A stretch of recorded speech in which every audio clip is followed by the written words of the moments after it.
विश्व प्रेरणा गौतम बुद्ध ज्यांची आज जयंती आहे ते महात्मा ज्योतिबा फुले यांना मी वंदन करतो आणि व्यासपीठावर उपस्थित असलेले सर्व मान्यवर, समोर बसलेले श्रोते, निघून जाणारेही श्रोते आणि जायच्या तयारीत असलेलेही श्रोते, कार्यक्रमाच्या आचारसंहितेचा अज्ञान किंवा कार्यक्रमाविषयीची अनास्था उद्घाटक माननीय एम राजकुमारजी यांनी बोलून दाखवली. आजचे सन्माननीय वक्ते की ज्यांनी डॉक्टर बाबासाहेब आंबेडकरांचा जीवनपट, बाबासाहेब आंबेडकरांचं कार्य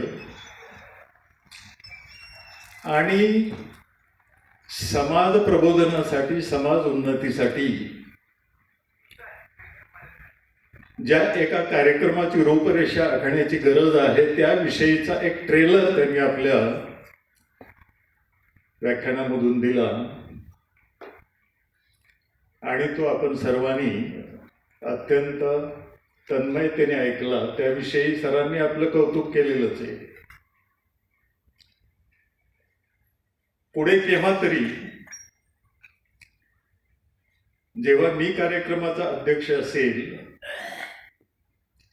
जेव्हा जोगदंड सर प्रमुख वक्ते असतील आणि कदाचित एम राजकुमार सर उद्घाटक असतील, त्यावेळी कदाचित हा हॉल भरलेला असेल आणि आभार प्रदर्शन होईपर्यंत एकही श्रोता उठून जाणार नाही,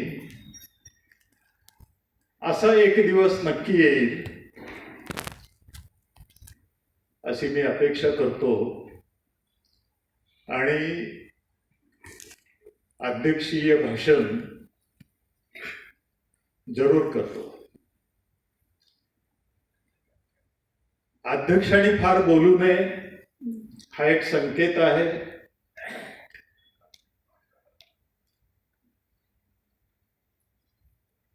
त्यामुळं आतापर्यंत अनेक कार्यक्रमामध्ये मी पाहिलेलं आहे, न बोलणाऱ्या पाहुण्यांना अध्यक्ष म्हणून बोलावलं जातं. पण मी एक प्राध्यापक आहे, पूर्वी शिक्षक होतो. एकदा बेल वाजली की दुसरी बेल होईपर्यंत थांबत नाही बोलणं, तरीही मला अध्यक्ष म्हणून बोलावलं. खरंच संयोजकाचे मी आभारही मानतो आणि कौतुकही करतो.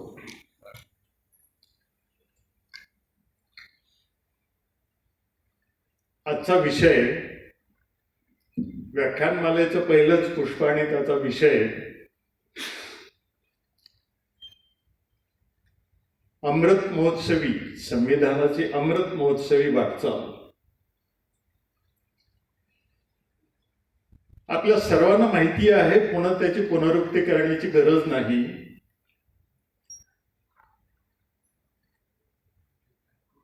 महापरिनिर्वाण जेव्हा झालं बाबासाहेबांचं, त्या वर्षी जन्मलेली जी पिढी आहे तेव्हापासून आतापर्यंत जवळजवळ अमृत महोत्सवी वाटचाल करणाऱ्या पिढ्या आता चालू आहेत. म्हणजे 70 पार केलेले, 71 असेल, 72 असेल, 73 असेल, 75 सुद्धा असेल. आणि या सगळ्या कालखंडामध्ये आपल्याला काही कालगिनती करायची नाही, परंतु बाबासाहेबांचे विचार ऐकलेला, बाबासाहेबांचं आयुष्य पाहिलेला, बाबासाहेबांच्या विचारांचा सन्मान करून आचरणात आणण्यासाठी धडपडणारा बाबासाहेबांचा अनुयायी आज 70 वर्ष वयाच्या पुढे गेलेला आहे. आणि यामध्ये साहजिकच आहे की आज आपण समाजाच्या अमृत महोत्सवी वाटचालीचं पुनर्विलोकन करण्याची गरज आहे की नाही असा एक प्रश्न मला पडतो. जरूर आहे. आपण सगळेच मगाशी सर एक वाक्य बोलले आणि आपण टाळ्या वाजवल्या.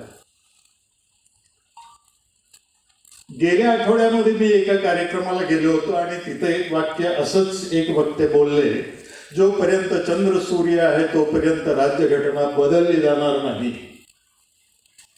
किमान 3 मिनिटं तरी टाळ्यांचा कडकडाट चालू होता.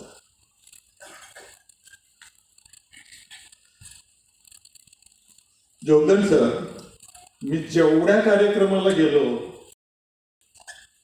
कर्मधर्म संयोगाने श्रोता म्हणूनही उपस्थित होतो,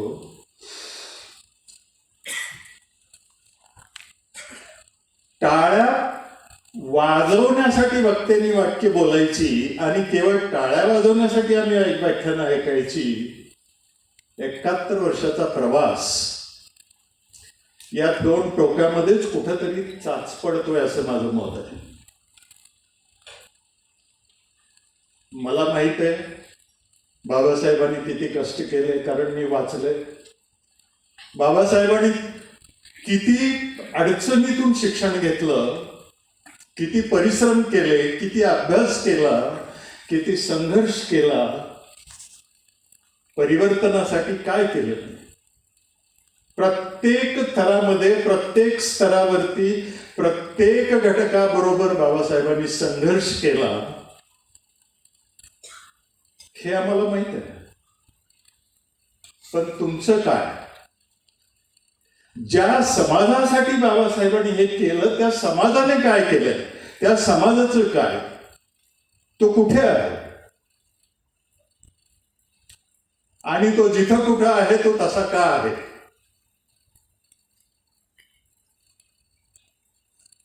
तो कुठेतरी या समाजाच्या गाड्याचं चाक रुतलंय काय, आणि जर रुतलं असेल तर ते कोणत्या चिखलात रुतलंय, आणि ते चाक बाहेर निघण्यासाठी काही चमत्कार घडणार आहे का. आपण चमत्कारावरती विश्वास ठेवत नाही किंवा चमत्कार आपला प्रांत नाही. आणि म्हणून माझं स्पष्ट मत आहे की आंबेडकरी समाजाला 70 वर्ष संपल्यानंतर आता अमृत महोत्सवी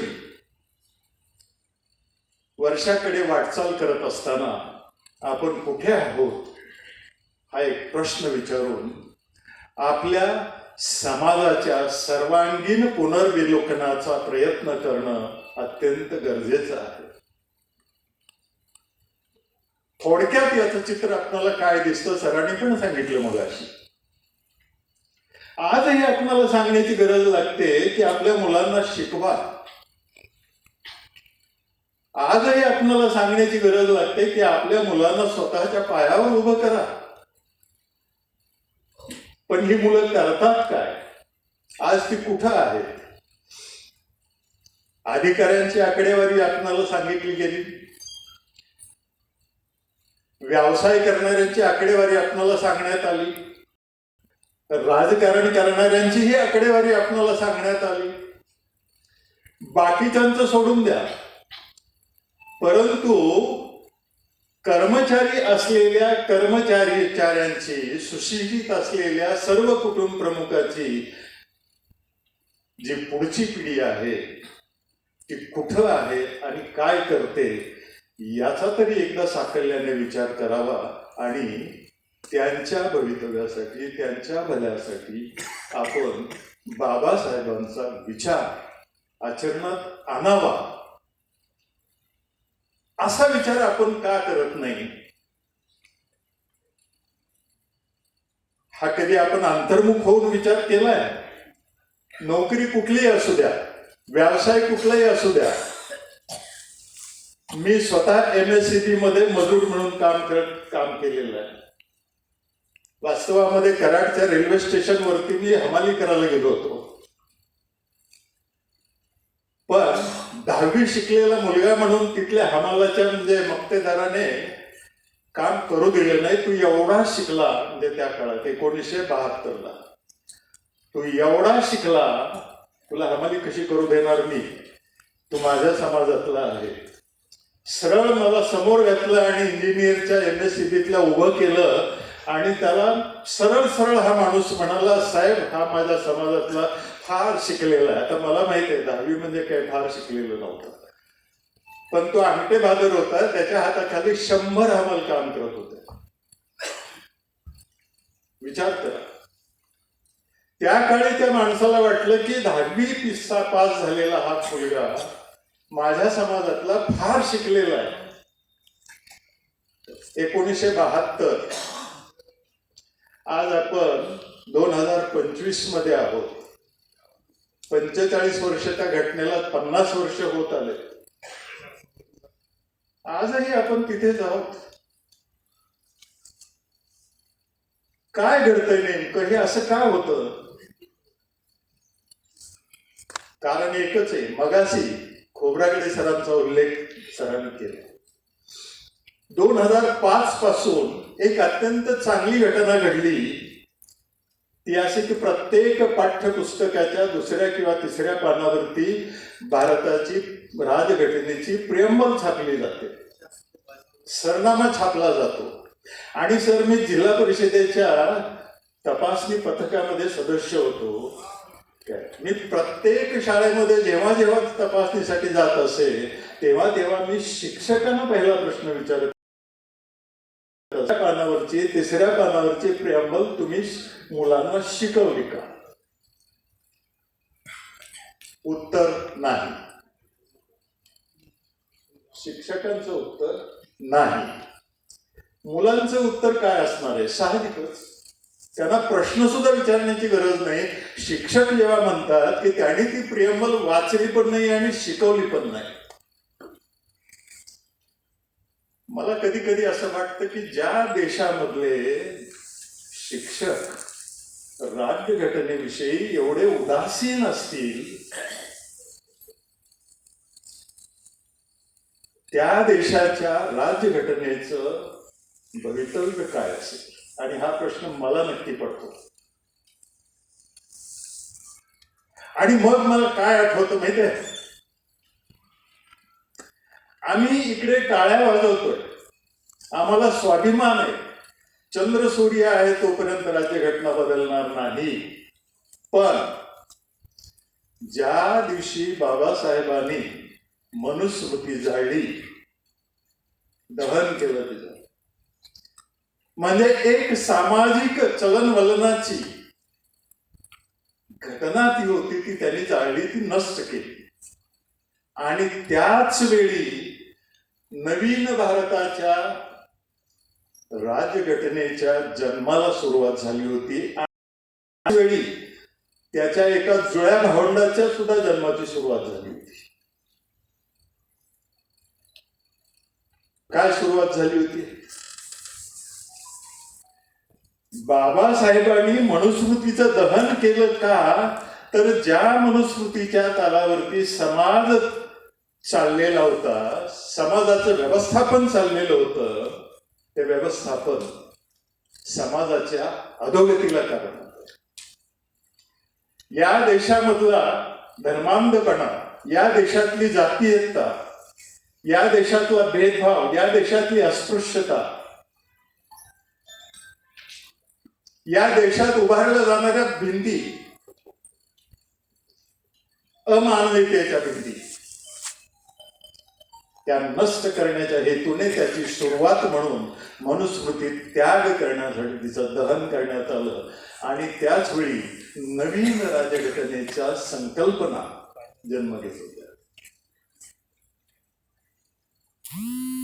अकॅडमिकली आपण मानूया 1935 मध्ये भारताच्या राज्यघटनेचा कायदा तयार होण्याची सुरुवात जरी झाली असली तरी सुद्धा संकल्पनेमध्ये मात्र ती या घटनेमध्ये होती. मनुस्मृती दहनाच्या घटनेमध्ये होती. आणि त्याच वेळी मी आता म्हणालो की त्याचं जुळं भावंड सुद्धा जन्माला घेत होतं. त्याचा प्रत्यय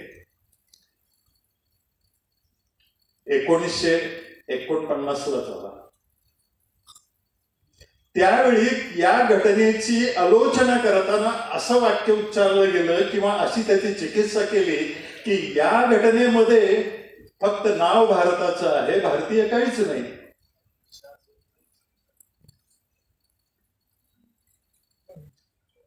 हे विधान भारतामधील जनसंघ च्या मुखपत्रामध्ये त्याचं वर्णन आलेलं होतं. या राज्यघटनेमध्ये सगळं आहे, फक्त भारतीयत्व नाही, फक्त नाव भारत आहे. म्हणजे याचा अर्थ असा होता की या घटनेमध्ये मनुस्मृतीचं प्रतिबिंब पडलेलं नाही आणि म्हणून त्यामध्ये भारतीय फक्त नाव आहे, बाकी भारतीय काहीच नाही. आणि म्हणून मग पुढे जनसंघाचे एक सरसंघचालक के सुदर्शनजी यांनी असं म्हटलं की भारताच्या राजघटनेमध्ये इथून पुढे कशी असायला पाहिजे ही, तर ही मनुस्मृतीसारखी असायला पाहिजे. लक्षात ठेवा, भारताची राजघटना जन्म घेत असतानाच बाही जन्म घेणारी, पुढे भविष्यात अस्तित्वात येणारी राजघटना पुढे केव्हा तरी आपल्याला बदलायचीच आहे याची बीज त्या ठिकाणी रोवली.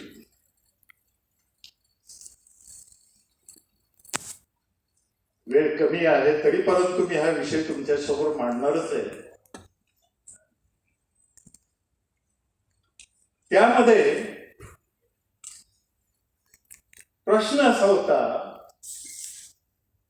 की राजघटनेला जेव्हा स्वीकारलं, आम्हीच तयार केलेली, आम्ही भारताचे लोक आमची राजघटना स्वीकारत आहोत आणि तिचा आम्ही त्या घटनेचा स्वीकार करून ते आचरणात आणणार आहोत. आणि मग ती संसदेच्या, कायदे मंडळाच्या, लोकसभेच्या ताब्यामध्ये दिली. प्रत्यक्षपणे आज आपल्याला असं वाटतं की भारतीय राज्यघटना ही कोणीही बदलू शकणार नाही, परंतु बदलण्याची शक्यता नक्की निर्माण होऊ शकेल. 100 पेक्षा अधिक वेळा त्यामध्ये बदल केलेला आहे, दुरुस्त्या केलेल्या आहेत. त्यातले काही दुरुस्त्या चांगल्या आहेत, त्यातल्या काही दुरुस्त्या अनाठायी आहेत, त्यातल्या काही दुरुस्त्या ह्या अयोग्य सुद्धा असू शकतात. मी फक्त एका घटनेचा जरूर उल्लेख करतो या ठिकाणी. 1998 ला भारतीय राजघटनेच्या अंमलबजावणीतून भारताची प्रगती फारशी काही साधल्यास होत नाही असं दिसतंय, अशी चर्चा व्हायला लागली. आणि तत्कालीन पंतप्रधान माननीय अटलजी वाजपेयी यांनी या घटनेचं पुनर्विलोकन करण्यासाठी व्यंकटचलय्या कमिटी नेमली. इथपर्यंत ठीक आहे, परंतु तत्कालीन राष्ट्रपती के.आर. नारायणन यांचं एक स्टेटमेंट आलं होतं. तेव्हा त्यांनी असं म्हटलं, घटनेमुळे आपल्या देशाची प्रगती होत नाही असं नाही, तर आपण घटनेला नाकाम केलेलं आहे. घटनेमुळे नाकाम होत नाही, तर आपण घटनेला नाकाम केलेलं आहे. हे तेव्हाचे उद्गार त्यांचे आहेत. आज त्याची प्रचिती अशी येते. मगाशी सर आपल्या व्याख्यानामध्ये म्हणाले की इनडायरेक्टली एकीकडे घटना डोक्यावर ठेवले आणि दुसरीकडे घटना आचरणात आणायचीच नाही. बाबासाहेबांचं स्वप्न होतं या देशातल्या साधन सामग्रीचं समान वाटप, न्याय वाटप झालं पाहिजे आणि तो मूलभूत हक्क असला पाहिजे. या देशातील जनतेने जगायचं कसं? डिप्रायव्हेशन नावाची जी एक संकल्पना आहे आणि अत्यंत आकर्षक असं नाव घेऊन समाजामध्ये आपण वापरतो, वंचित. हे जे डिप्रायव्हेशन जे आहे वेगवेगळ्या प्रकारचं, ते दूर कसं होणार आहे याचा विचार कोणी कधी केलाय? हे डिप्रायव्हेशन जर दूर करायचं असेल तर या घटनेमध्ये ज्या तरतुदी दिलेल्या आहेत, ज्या संकल्पना मांडलेल्या आहेत, जे हक्क दिलेले आहेत, जे डायरेक्टिव्ह प्रिन्सिपल्स दिलेले आहेत, या सगळ्यांची अंमलबजावणी प्रामाणिकपणे होणं गरजेचं आहे. म्हणजेच या देशातल्या राज्यकर्त्यांनी, या देशातल्या राज्यघटनेचं कायदेशीर रक्षण करते म्हणून जे कोणी आहेत त्यांनी हे काम करणं अपेक्षित आहे. पण हे लोक कोण आहेत? मला प्रश्न तुम्हाला सगळ्यांना विचारायचा आहे. हे लोक कोण आहेत? मतदार आहेत, कार्यकर्ते आहेत, आमदार खासदार आहेत, लोकप्रतिनिधी आहेत. तुमचं आमचं प्रतिनिधित्व करतात. तुमचं आमचं प्रतिनिधित्व हे कशाच्या बळावरती करतात? कारण बाबासाहेबांनी या देशातल्या प्रत्येक व्यक्तीला कोणत्याही प्रकारचा भेदभाव न करता इक्वॅलिटी अँड इंटेग्रिटी हे शब्दप्रयोग आलेले आहेत आपल्या प्रिएम्बल मध्ये. भेदभाव न करता एक अनमोल असा अधिकार दिलेला आहे, तो म्हणजे मतदानाचा. आपलं मत, आपलं कॉन्शियस, आपला स्वाभिमान तुम्हाला दिलेला आहे. तुम्हाला असं वाटतं का की तुम्ही निवडून दिलेले प्रतिनिधी आज बाबासाहेबाच्या घटनेचं संरक्षण करणार आहेत का, किंवा ती जिवंत ठेवणार आहेत का? या प्रश्नाचं उत्तर तुम्ही स्वतः शोधा. माझ्यापुरतं मी शोधलेलं आहे. माझ्यापुरतं मी काय शोधलेलं आहे माहितीये? 2 खासदाराचं रूपांतर 2024 मध्ये 400 खासदारामध्ये झालं. कोणामुळे झालं?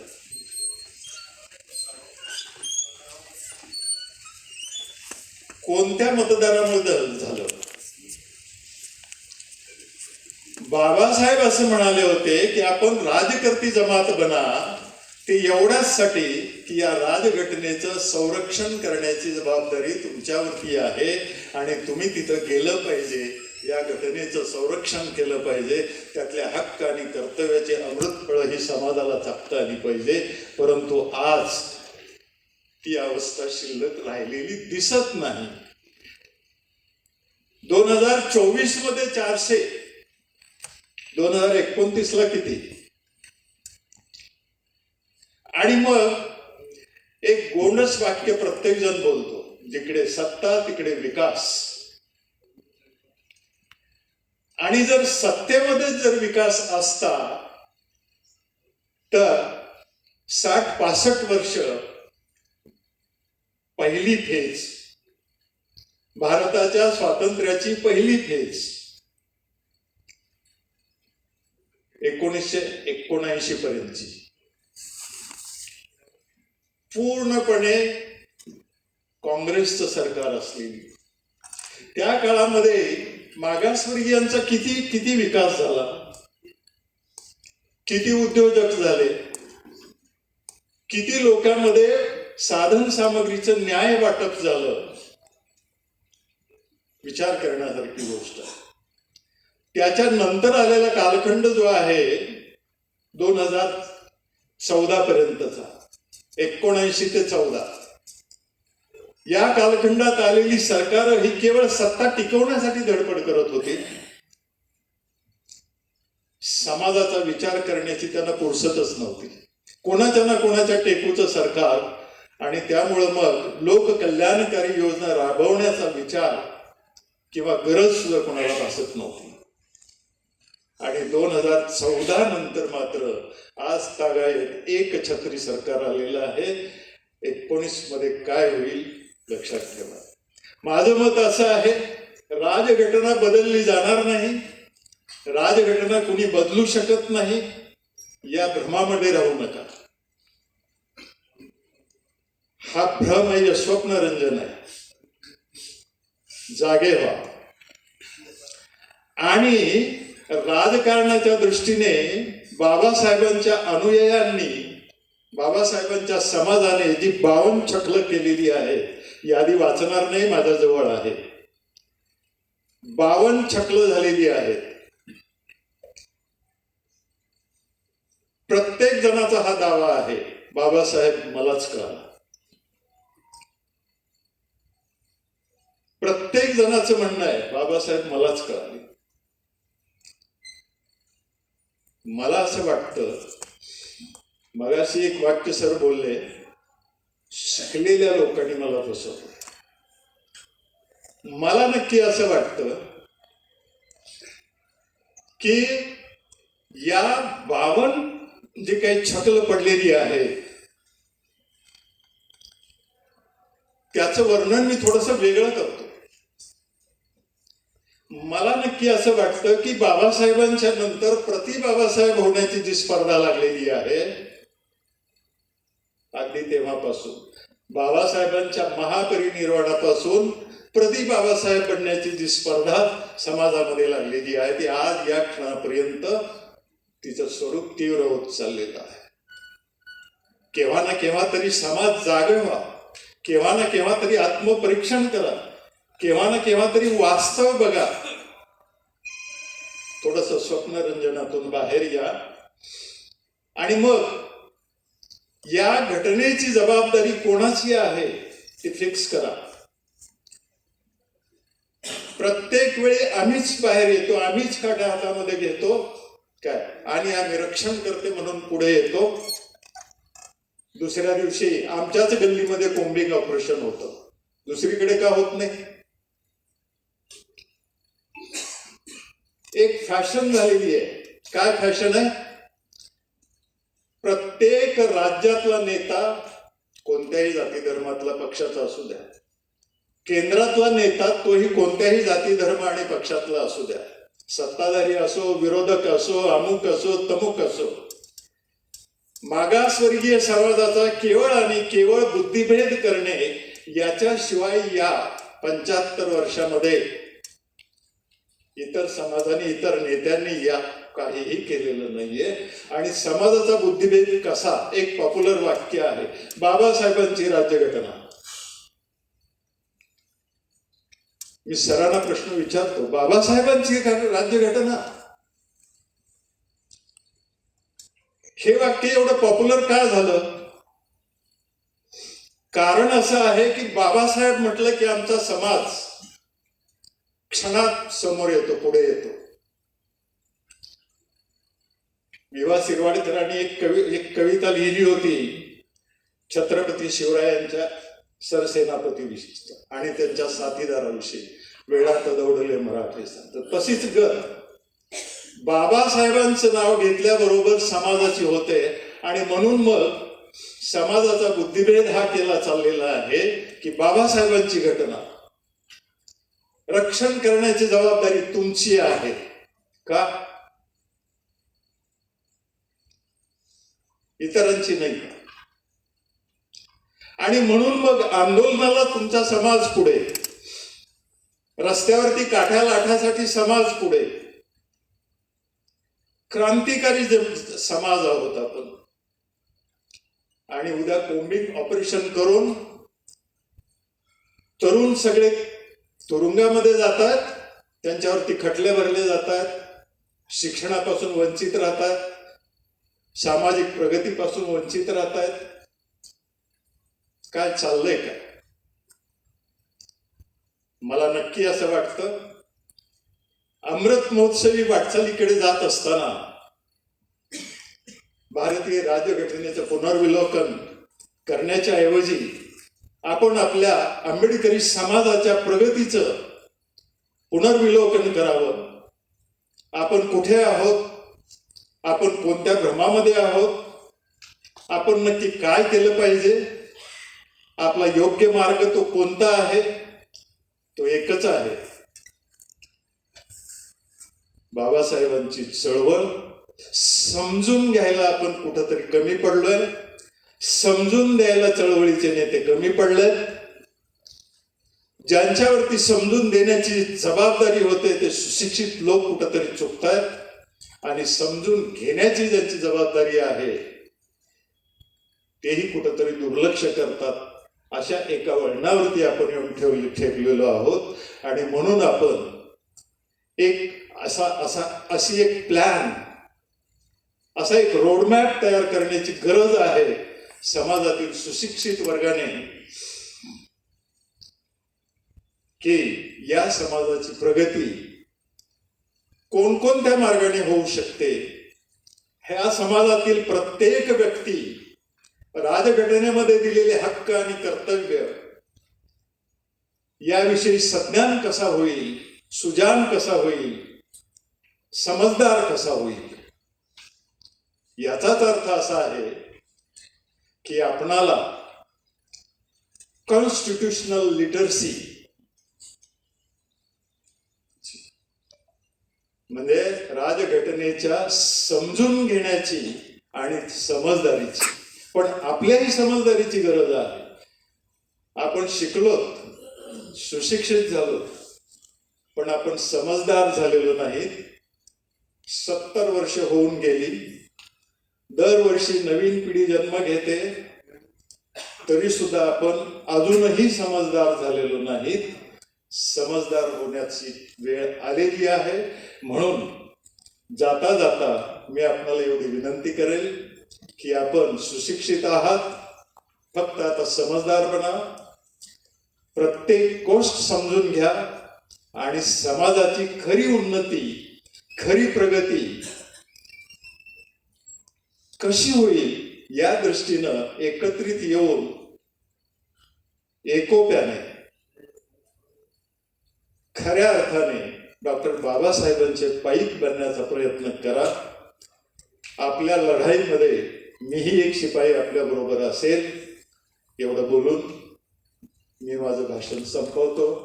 अध्यक्षीय भाषण एवढं लांब लचक केल्याबद्दल पुन्हा एकदा आपली क्षमा मागतो. सर्वांचे आभार.